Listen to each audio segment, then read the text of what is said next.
Good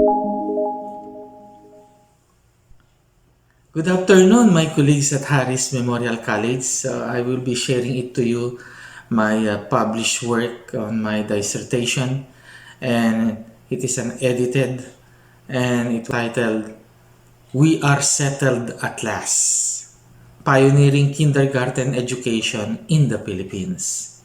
First, let's look at the timeline in pioneering it during my lecture from 1898 to 1903, the early American beginnings, and at the same time 1899 to 1925, about those soldiers, American soldiers at the time, the Thomasites and the missionaries, the Protestant missionaries. And from 1923 to 1970, the women, men of education, and during the time of its development. In this lecture, there are four objectives that we might dwell upon. First, what were the reasons for the establishment of Harris Memorial Training School? The second one, who were some of the principal personalities at the time when the founding of Harris Memorial Training School? The third one, what were the problems or challenges faced by the school during its existence? And lastly, what were the contributions of Harris Memorial Training School to the Philippine kindergarten education? Now, we have this kind of philosophy where, as a theory that I might be sharing it to you while writing this dissertation, with this as guided by Fernand Braudel's philosophy of history. And in his philosophy of history, they call it in French word is the longue durée. It means that not just as a series of particular events, of mentalities that connect these events. According to him, he said that events are the ephemera of history. They pass across its stage like fireflies, hardly glimpsed before they settle back into darkness and as often as not into oblivion. Every event, however brief, has to be sure a contribution to make, lights up some dark corners or even some wide vista of history.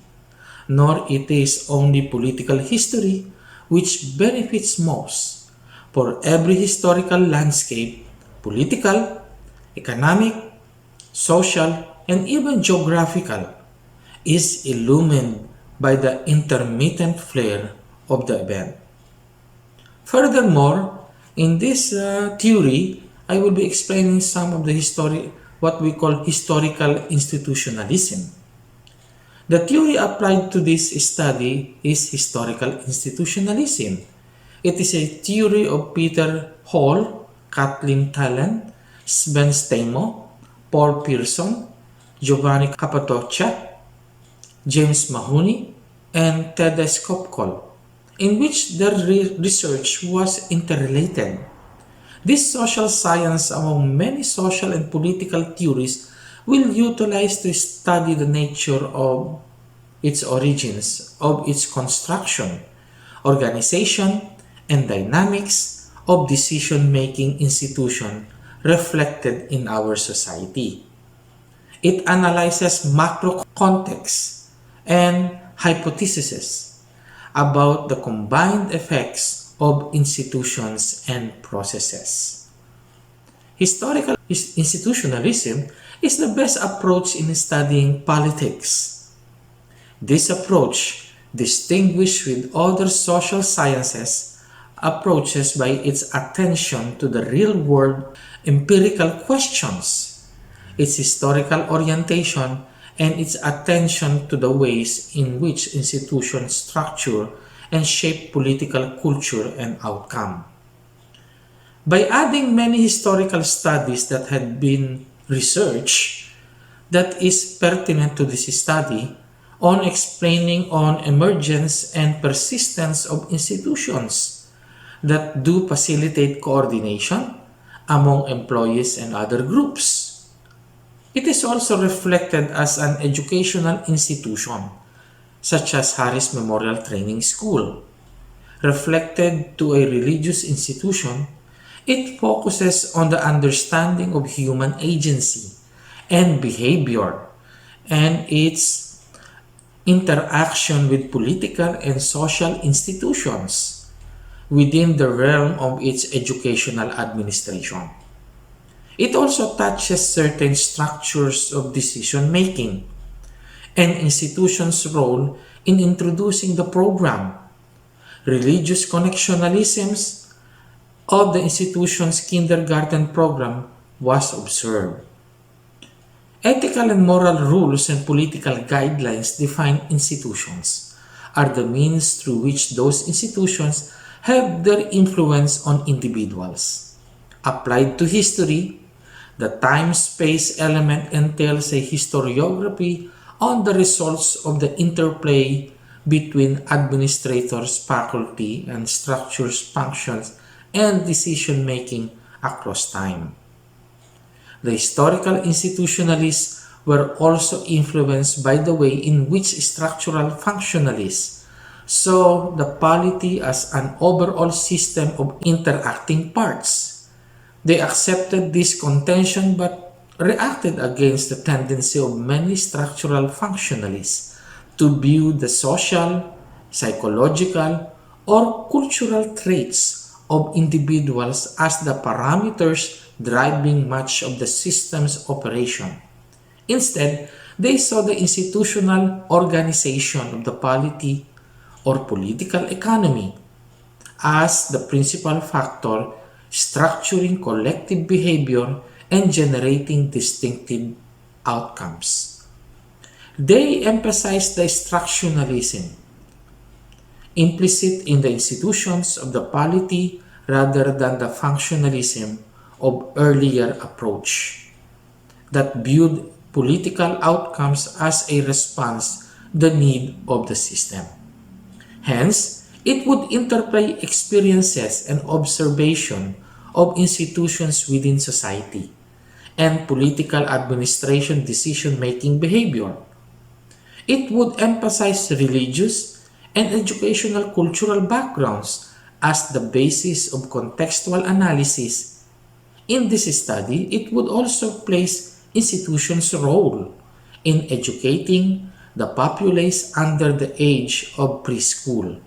It employed impact to parents, convinced effectively the preschool education in the Philippines. Now, in its introduction, the arrival of the United States in the Philippines was the dawning and the twilight of the end of the 333 years in the land. The Americans brought through their occupation an American way of democracy and abruptly brought changes in societal structures to the Filipinos. The Spanish system of education is that of abruptly brought changes in societal structures to the Filipinos. And this, the Roman Catholic Church at its mission to spread Christianity, and the Church is the forefront of educational development in the country. The Americans introduced free public school system, and this system is secular in nature. Bringing all of this in the Philippines, the Methodist Episcopal Church manages to establish Harris Memorial Training School. The Harris Memorial Training School was Harris Memorial College, now established in July of 1903 under the inspiration of the Sunday School's Children's Ministry, a traditional program of the Methodist Episcopal Church, now United Methodist Church. It primarily trains dedicated young women and girls of the church. It was founded by Miss Winifred Spaulding, who was a deaconess. She founded the training school to train young Filipino women into the ministry and become a deaconess of the Methodist Episcopal Church. At this eventuality, Norman Waite Harris donated the seed money for the institution to grow and later became known as the Harris Memorial Training School. Harris Memorial Training School widened its ministry under the leadership of Miss Mary Evans. Miss Evans helped and collaborated with Miss Brigida Garcia and organized and implemented the first kindergarten program in the Philippines. For practicality and in need for a higher education, the school offered a course of Bachelor of Kindergarten Education and its laboratory for children in 1923. In its context and its founding, given the magnitude of American economic interests during the Spanish-American War and the American Protestant religious missionary endeavor of rescuing the Filipinos from the clutches of the Spanish friars, the Philippine Islands was the center of abrupt changing of colonial masters to the new imperial manner of subjugation from the Americans. The United States was experiencing rapid growth of its industry. The United States as a nation decided that their industrial success could lead them to global economic power, as the United States itself simply existed as a result of imperial efforts. Its leaders recognized that also becoming a global imperial presence that is essential to its economic success.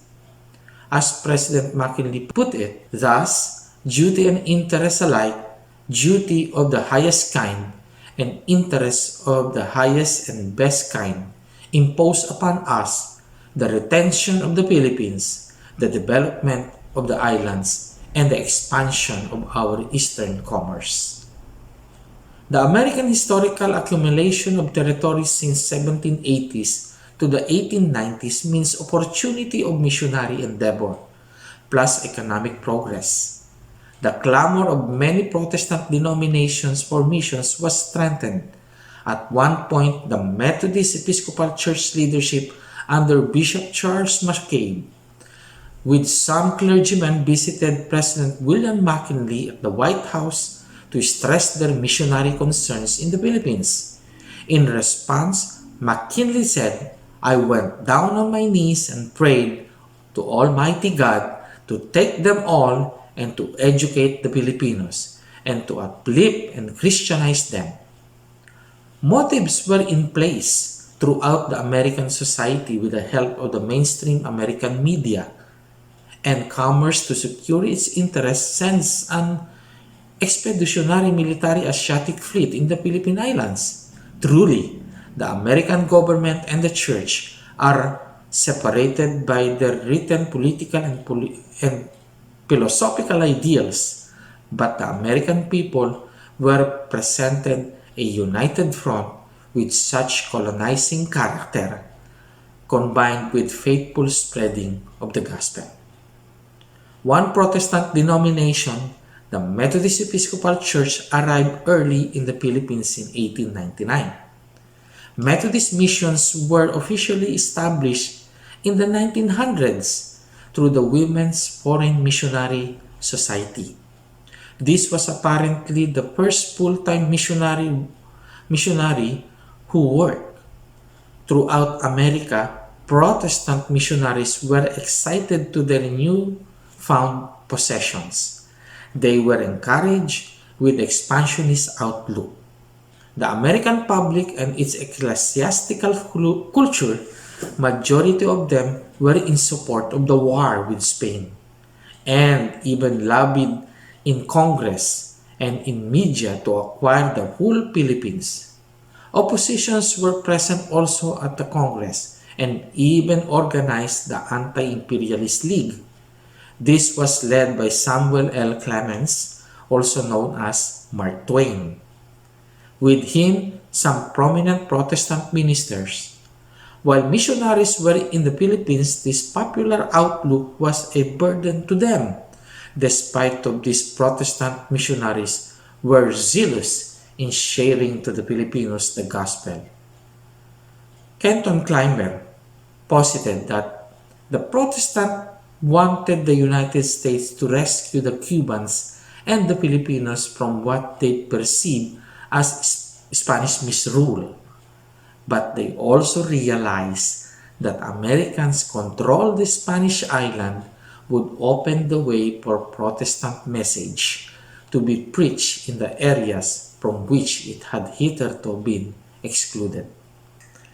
The Americans used education was the primary tool to uplift the uncivilized Filipinos' way of life.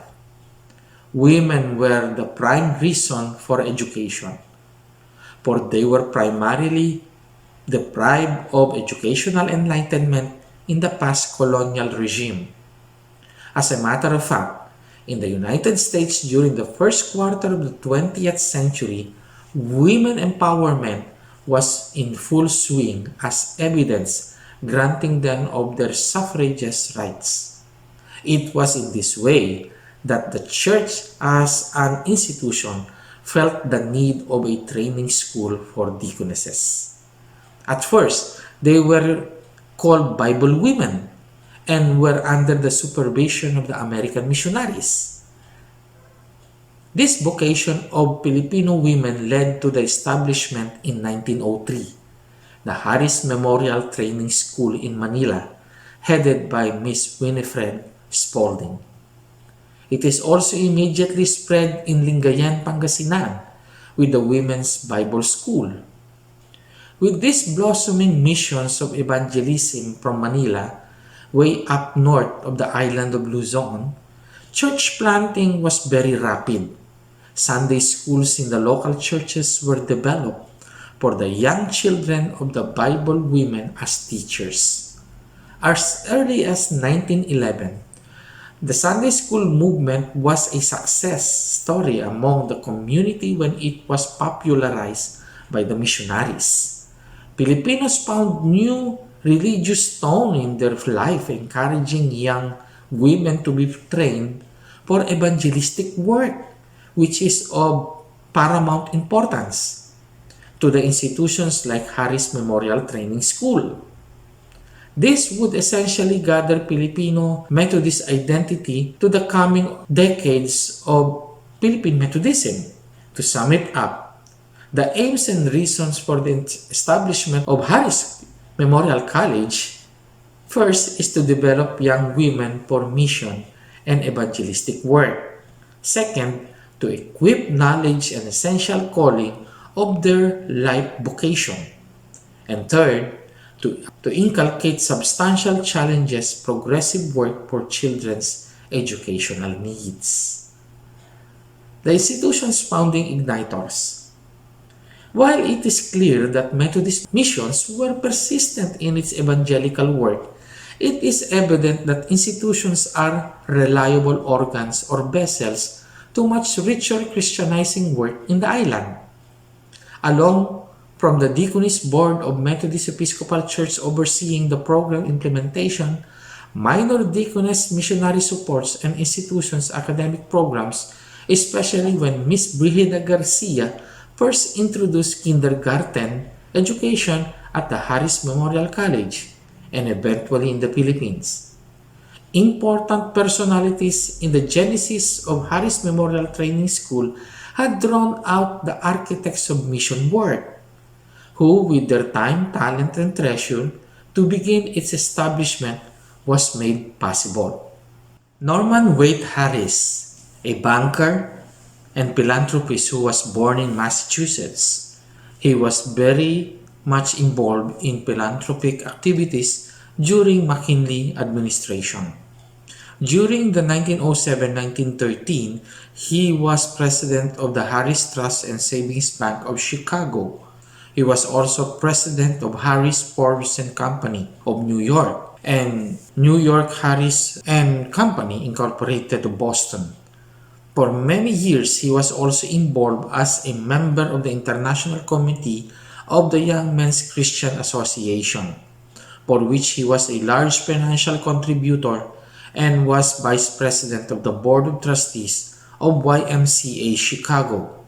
It was suggested that his life as a philanthropist deemed necessary for the church. And he started this with Derby and et al. He started that he was the president also of the trustees of Chicago Training School for Home and Foreign Missions.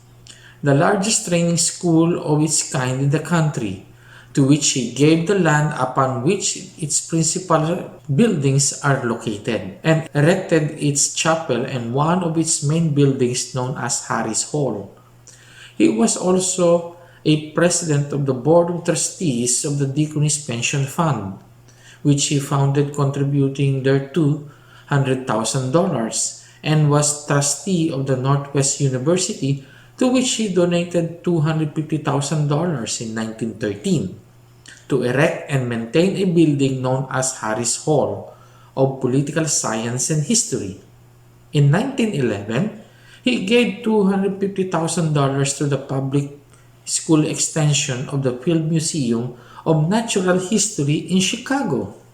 He was a prominent member of the Methodist Episcopal Church and was connected with many societies of a charitable, benevolent nature. It was his involvement in the church and philanthropic urge when, at the turn of the 20th century, his generosity became relevant beyond his country. It was also in this urge when a small sum of money totaling to $5,000 was given to the president of the Board of Trustees of the Deaconesses Pension Fund through the Women's Foreign Missionary Society in 1903. The said gift was forwarded the Philippines to support the establishment of Harris Memorial Training School. In March 1916, Dr. and Mrs. Norman Dwight Harris, the son and daughter-in-law of the man of whom the Harris Memorial Training School was named, visited Manila, and they were greatly impressed by the school and students.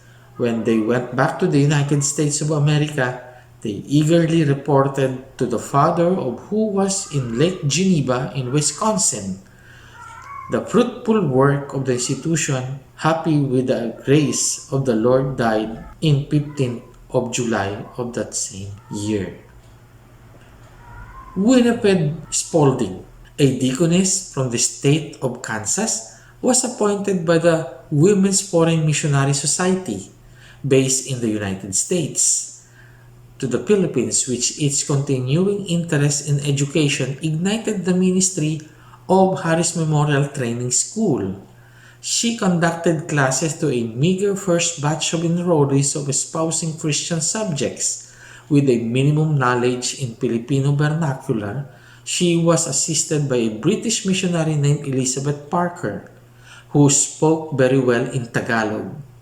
In 1904, Mrs. Spaulding fell ill and had to return in the United States. Miss Elizabeth Parker took charge of the school in her absence. Winifred Spaulding, in this picture, it is actually in the second row below at the center, and Elizabeth Parker at the fourth row, second from its left, and with the first batch of students in 1903. It was actually courtesy with the Drew University Digital Archives. Margaret Martha Decker, a lay missionary from the state of California, became the next director of the Harris Memorial Training School. She arrived July of 1905 upon the departure of Mrs. Spaulding of October 1904. Miss Decker had to relieve Miss Parker with the help of Miss Estelle Clark Stans, Miss Jean Halstead Rader, and Miss Minnie Sprout Chenoweth, and with so much responsibility running the school, missionaries Miss Margaret Crabtree and Miss Mabel Crawford added for much needed help. This is Margaret Decker from the second row at the center, with the Women's Foreign Missionary Society Conference in the Philippines in 1921. Again, in the Drew University Archives. Brigida Garcia, the forerunner and pioneer of kindergarten education in the Philippines, made a stamp in her time to where no American teachers and Filipino educators and even Thomasites for that matter actualized her feat in the history of education in the Philippines in 1923. Even the established American colonial government under the Bureau of Public and Private Schools were not keen in promoting early childhood education for the sole purpose of lack of budget, and at the early age of below 7 were not possible to absorb civilizing program of the colonial government. In the United States, as early as 1856, Marguerite Mayer Strauss first established kindergarten school at Waterfront, state of Wisconsin.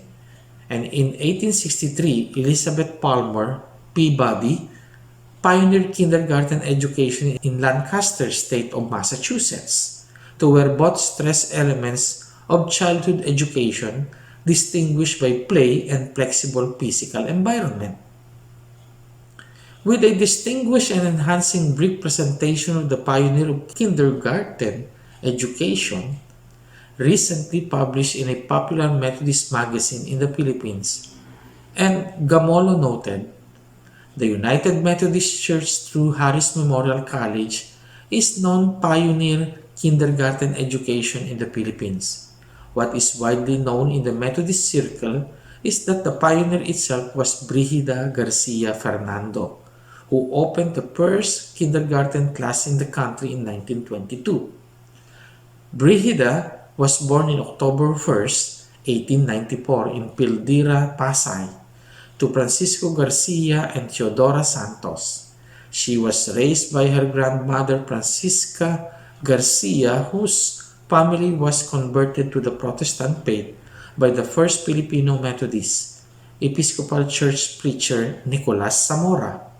She finished her secondary school and attended Central Student Church, where she met American missionaries including Dr. Ernst and Mrs. Harriet Lyons. Through them, she developed friendship with an American and Army colonel and his family. When the colonel's family returned to the United States in 1914, they took Brigida with them as a babysitter. There she finished high school with the help of the Women's Foreign Missionary Christian Society in Cincinnati, Ohio. Brigida attended college with the help of the Women's Society and a banker who remained her faithful friend for more than 50 years. She finished her kindergarten education course at Teachers College, Columbia University in New York in 1921.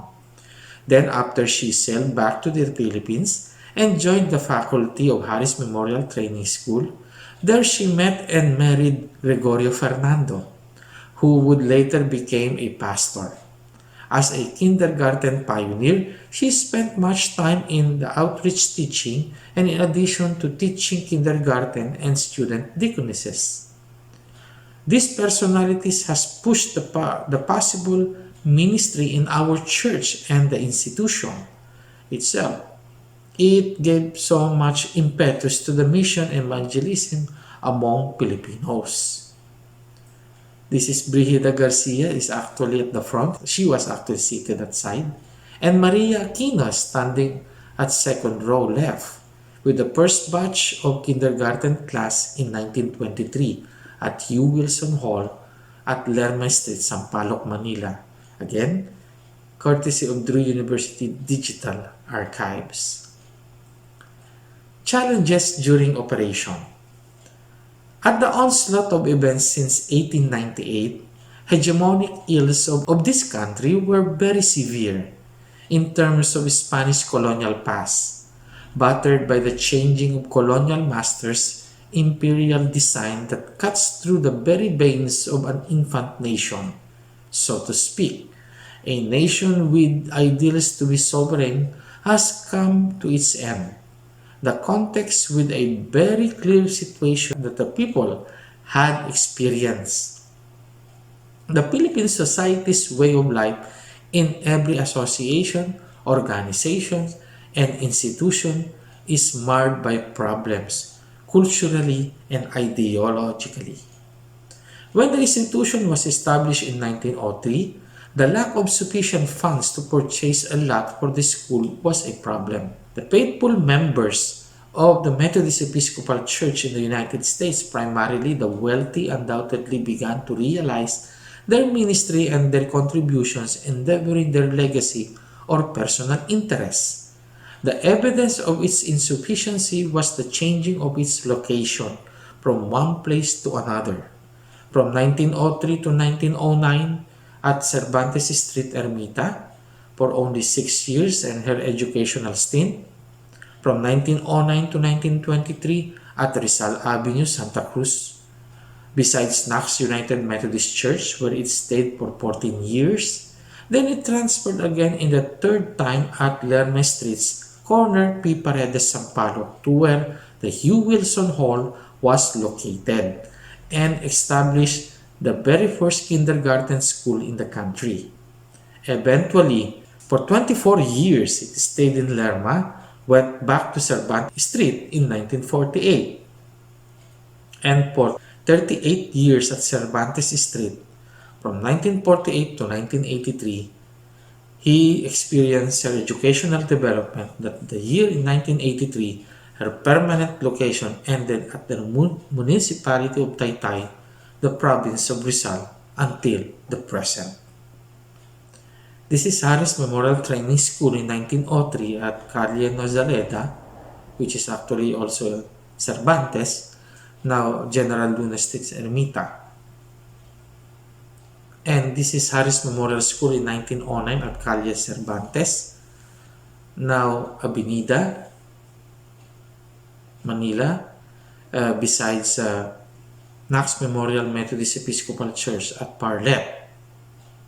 The said financial instability in the new colonial American teachers and soldiers is also being attested by the complaints of the delay of their salary.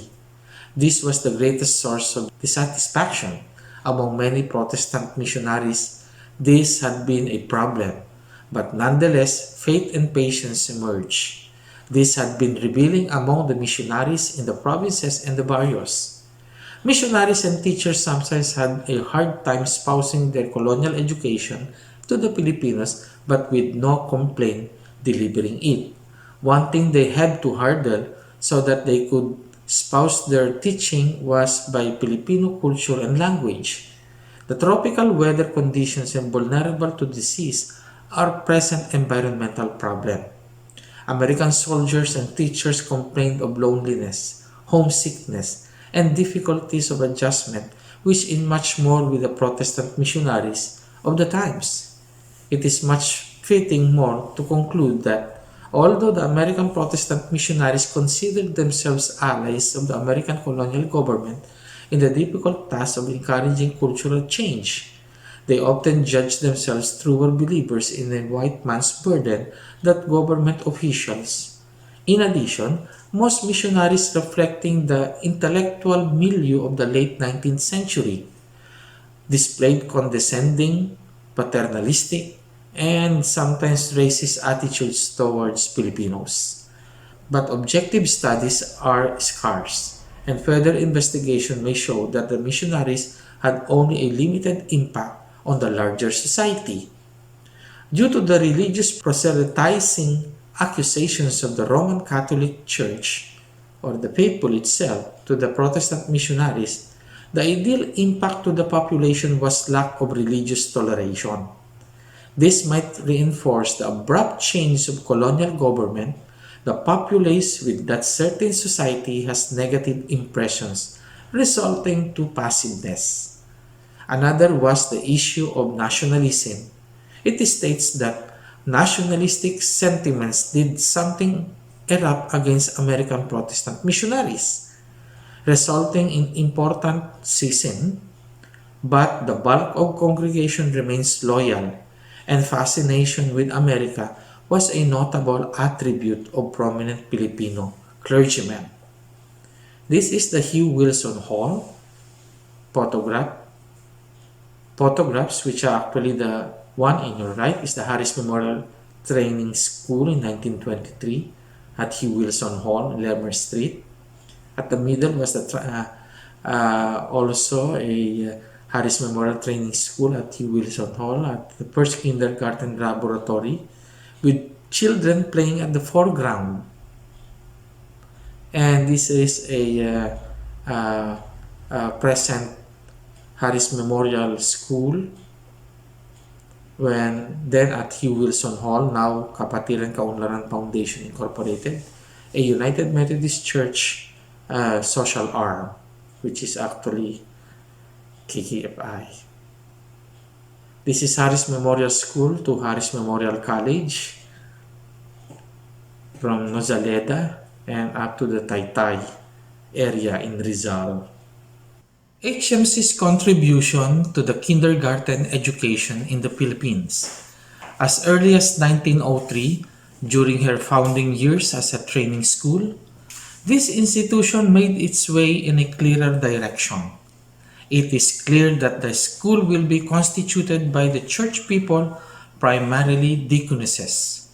Bible women and deaconesses are synonymous to each other in this ministry. Missionaries and organizers of the institution so far has been holding its philosophy, educating young girls who lack education. When the training school was established, its intention was in good faith for not competing with other Protestant denominations and the established Catholic schools. It states that, according to Stans in 1904, Protestantism, Methodism in the Philippines, because it is not good for churches to be alone, competing in religion may seem a shocking thing to some minds, but it has served the ends for greater purity of teaching and life from the days of the Pharisees and the Sadducees of the time of the Catholic and the Protestants. One of the civil commissioners said in a session of that body when a petition from the Methodists of Manila for a long list of a government property formerly administered by priors was before them for consideration. I shall vote to grant the petition. I am a Catholic, but I believe in competition in religion. It is not for a man to be alone. Monopolies become bigoted. I will be tonic for Catholicism to have the Protestant churches by her side. For decades between 1903 to 1923, years had been dedicated for young girls. Training for church work for the provinces outside of Manila was going north to the island of Luzon. Many pastors were at ease for more missionary work, such as church planting for mission and evangelism, with a deaconesses who graduated from the training school was very efficient. Sunday schools were propagated massively for the youth and the children. These were not exempted for Christian education. The training school was a great aid. Bible women, as they were called, positively prepared in any occasion and events. Even faculties of the training school were very much focused in delivering the children for the beauty of instilling in them Christian education. The Bible itself was taught, morals were presented as a plain as good and the right of the vast majority of their students, not only for the Sunday schoolers. Weekdays are some opportunities of mission and evangelism. When the Women's Foreign Missionary Society was untiring in sending missionaries to the established women's institution, primarily for women and children, they were also responsible in sending funds and material. When the United States colonial government in the Philippines started its pensionados, a program from 1903 to 1956, young Filipinos were sent to various colleges and universities in the United States to study with full stipend. This cycle of migration had impacted the life of the Philippine society in terms of education and civic life. Not knowingly, when Harris Memorial Training School was blessed by an educator, Brigida Garcia. As previously mentioned, Miss Garcia was not a pensionado or pensionada. She is a full-blown scholar from a Methodist couple in the military service in Manila, with the help of the Methodist Episcopal Church missionary. When she was in the United States in 1918, the couple who adopted her see her potential. They took her to study to a top college of education, and it was in the pinnacle of that time, the prestigious Columbia University Teachers College. Even though during the last quarter of 1920s, when the United States government was in turmoil economically because of the Great Depression, she magnificently managed to earn her degree. This was the Brigida Gracia Certificate or Diploma of Completion from the University in America in 1921, courtesy of Mrs. Virginia Ruth Fernando Asuncion. By 1921, when she graduated to this Ivy League university in the United States, her fervent prayer for a fourth of her life to be spent in a foreign country. She dedicated her time, talent, and skills for the one that she loves most to teach the children. That sense of purpose was urgent to the country where she came from.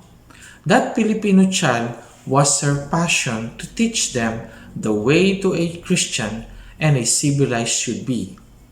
That pursuit of Christian education in the Methodist Episcopal Church was noble. The Sunday school, which she was a product of it since her childhood days, was a dedication in establishing kindergarten education in the Philippines. She arrived in the Philippines with her avid and equipped knowledge coming from the United States in 1923. The Philippine Island Sunday School Union that was established in the Philippines in 1911 was a conglomeration of activities, trainings, and conventions of all Protestant evangelical churches subscribed to a program of studying the Bible through Sunday schools as part of the Christian education among the evangelical churches. Their foremost objective was a uniform understanding, knowledge, and training of all teachers. Furthermore, Ryan states that this is actually the Brigida Garcia Certificate of Completion in 1923 from the Philippines Islands Sunday School Union. It was changed in 1930 as the Philippine Council of Religious Education. This also certifies her license conceptualization of kindergarten school at the Harris Memorial Training School.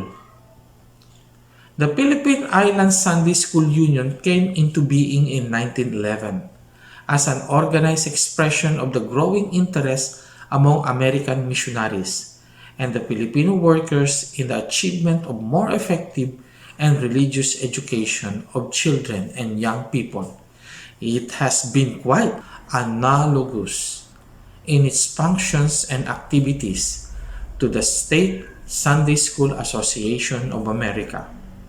During the 19 years since its organization, a large and significant development has taken place. Indeed, the present scope of the Union, extending far beyond that of the traditional Sunday school, could hardly have been foreseen by the original founders. A great religious education renaissance had characterized American church life during the past 2 decades. The Philippines have felt the impact of this movement, and in the process of evolution, we may confidently expect and still greater things are stored for years that lie ahead. That certifies Miss Garcia to her involvement to this union was a developing skill while projecting a similar teaching strategy for the children. This also manifested her involvement in the Methodist Episcopal Church, and one institution that would necessitate her mission to transfer her ideas into program to the Harris Memorial Training School. This is Maria Aquino. She was the first and lone graduate of kindergarten education in the Philippines in 1925, trained by the pioneer of kindergarten educator, Brigida Garcia, at Harris Memorial Training School. As Harris Memorial Training School exceeded her ministry, the first and lone graduate kindergarten education in 1925 was Maria Aquino, who hails from Mexico, Pampanga. She was trained by Brigida Garcia when its physical classroom was located in Hugh Wilson Hall, Lerma Street, Sampaloc, Manila. It was a rare opportunity. The institution was requested to hold Sunday afternoon extension children's ministry at the University of the Philippines, Manila. At the time, the president of the UP was Reverend Dr. G. Potter Wharton Benton, and an American educator from the state of Ohio. With that request, Reverend Benton believes how essential preschools to be educated in the Bible ministry. For some time, Miss Maria Aquino practiced as her fieldwork what she learned in that premier university for 2 consecutive years. Her kindergarten diploma paved way for a larger chance outside the institution and the church. Her preschoolers were sons and daughters of the university campus, faculties, and some nearby communities in the campus premises who had been established their own residence and businesses around that part of Manila. As her concluding work in that premier university when it branches out in Diliman, Quezon City, Miss Aquino continued her work to preschoolers as part of her ministry. Because of her much needed of her expertise in the pioneering, she was even invited by Dr. George Cleopas Bocobo, who was the 5th president of the University of the Philippines from 1934 to 1939. It had been an upheaval struggle that the institution's recognition of kindergarten education was recognized by the American colonial government, when in 1939 the new directorship was passed on to Mary A. Evans, a hard-working lady who also helped social ministries and evangelistic work of the Filipino deaconesses with Marguerite Decker. During World War II, she boldly nurtured the ministry and education of Harris Memorial Training School up to 1951. Conclusion. The genesis of the kindergarten education in the Philippines was truly a hard pioneering work. To review the early 50 years of the American colonial period, American interest in the Philippines developed can be summarized by Honorato as he is asserted that, "Yet it is Filipinos who castigate themselves and ask for failing their country.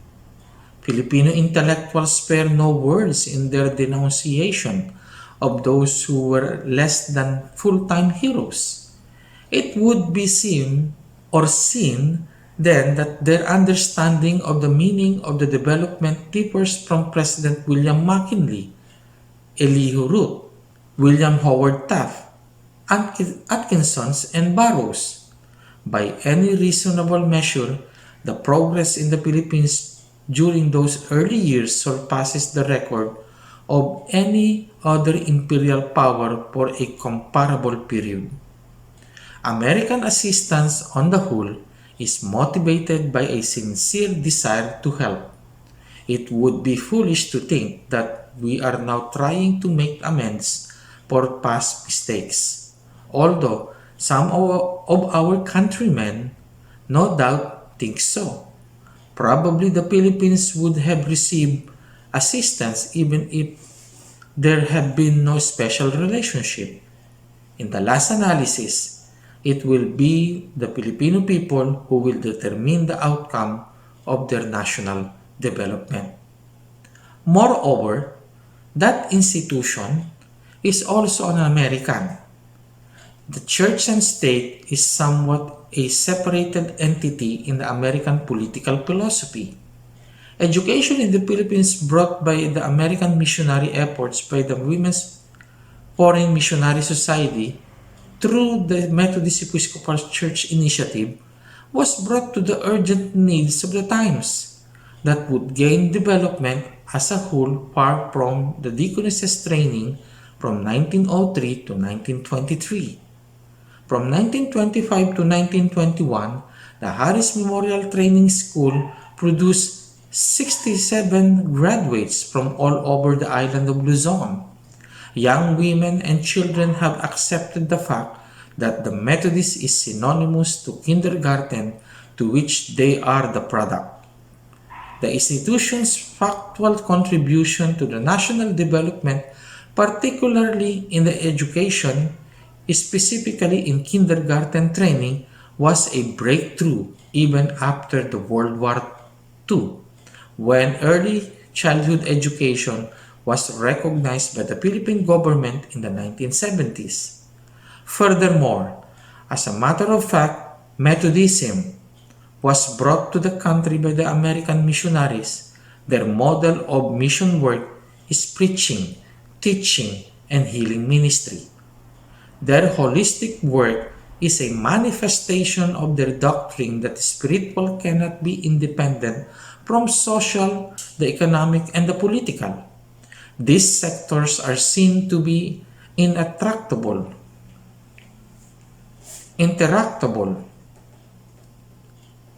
interacting at various levels and at various degrees. Education was one of it, particularly kindergarten education. This essential condition was laid evidently to the social and cultural dimension of the preschool necessity of acquiring knowledge and character for national development in the country. More further, a letter I received dated June 19 of last year, and it came from a researcher from the National Historical Commission of the Philippines. The researcher was also a United Methodist from Good Samaritan United Methodist Church. His name is Mr. Eufemio Agbayani III, and he reads my published work. In his letter, he states that while browsing copies of the Philippine Islands Annual Conference Journal, I was able to download from Yale University's website. I found evidence that would support that kindergarten education, that is, training kindergarten teachers, did indeed start in the Lerma building we now call Hugh Wilson Hall. Attached herewith is a report of Marguerite M. Decker to the 1924 Women's Conference. Here she recounts how they moved to the new building in November of 1923 and how the kindergarten course started in the same year. I would caution, however, on calling Garcia Fernando's work as pioneering kindergarten in the Philippines, because as early as the arrival of the Thomasites in 1901, Kate L. Bassett had organized kindergarten classes in Manila, and the Normal School had begun laboratory classes. Nonetheless, I found no evidence that Bassett's effort produced a graduate of kindergarten education. Brigida Garcia's own report in 1922 on the Women's Conference implied that it had not caught on, perhaps due to lack of teachers and enthusiasm from Filipinos. She thus mentioned that she arrived in July 1921, a month after her graduation at Columbia, and that on the very next month, she had organized her small kindergarten class at Hugh Wilson Hall, referring to the women's dormitory in Ermita. Thus, we can still ask the National Historical Commission of the Philippines to recognize the centennial of the kindergarten education in 1923. Although more evidence needs to be researched, we can also petition for the marker to be about Hugh Wilson Hall. This is actually the conversation that we had in last year of June of a letter from the messenger of Mr. Agbayani. This is actually from Yale University archives, which Mr. Agbayani also forwarded it to me. It was actually the report of Margaret M. Decker to the Women's Foreign Missionary Society in 1924. And you have to note on the first page, in page 17, Hugh Wilson Hall in 1923. At your left is the building, newly built building in Lerma, and the dining hall with the students at your right. This is the architectural facade of stone inscription of Hugh Wilson Hall, dated in 1923. If you look at it, the encircled at the top of the facade of the Hugh Wilson Hall is indicated 1923. This is the report of Margaret Decker in page 17. Notice of the first sentence, we are settled at last in our new Harris Memorial Training School. Okay, and on page 17, this is what it is indicated on the second paragraph. May I read? It was late in November when the transfer of the new property was made. We were able to give more careful supervision to the finishing up details, of which there remained considerable to be done. And in the last sentence, it said, at once they suggested that a letter be written by Mr. Harris, which pleasant task for delegated to Maria Bautista to take note of it. And the last part in page 19 of the report, it said that on the second sentence of the second paragraph, said, this will take time, but already we have made a beginning by starting the kindergarten course last year. It means in 1923 because the report is 1924. Miss Brigida Garcia coming over regularly as an instructor. With this, thank you very much and God bless you all.